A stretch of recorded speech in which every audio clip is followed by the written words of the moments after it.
Hi, my name is Everett, and today I want to talk about something millions of teens and adults put into their body every day without really knowing what it is: vapes. We often hear it's just water vapor, but that's not true. So let's break down exactly what's inside a vape and what those ingredients do to your brain and body.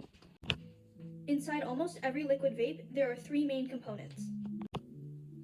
Nicotine is the addictive chemical found in tobacco.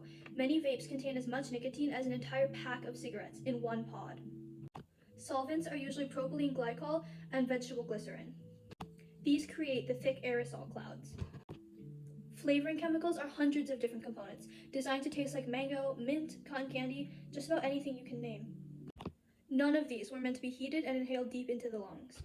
When you heat them to 400 to 500 degrees Fahrenheit, they break down into new chemicals, like formaldehyde, which is used to preserve dead tissues. You are not an animal to be taxidermied.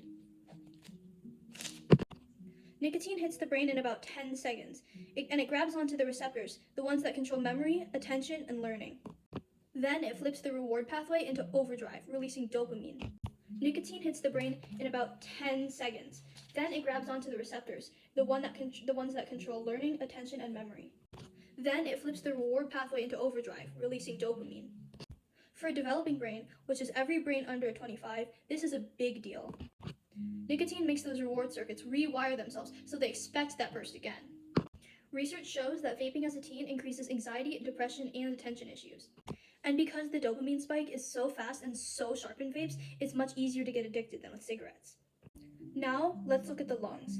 Vape aerosol isn't just a harmless mist, it carries particles deep into the smallest airways. Solvents, like propylene glycol, break into compounds that irritate lung tissue. Repeated exposure causes inflammation, coughing, and reduced lung capacity.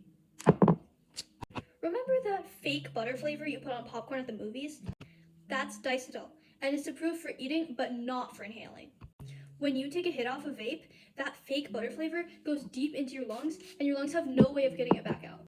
This leads to a disease that is most commonly known as popcorn lung. And because nicotine constricts blood vessels, vaping raises heart rate and blood pressure in minutes, putting extra strain on the cardiovascular system, which is your heart.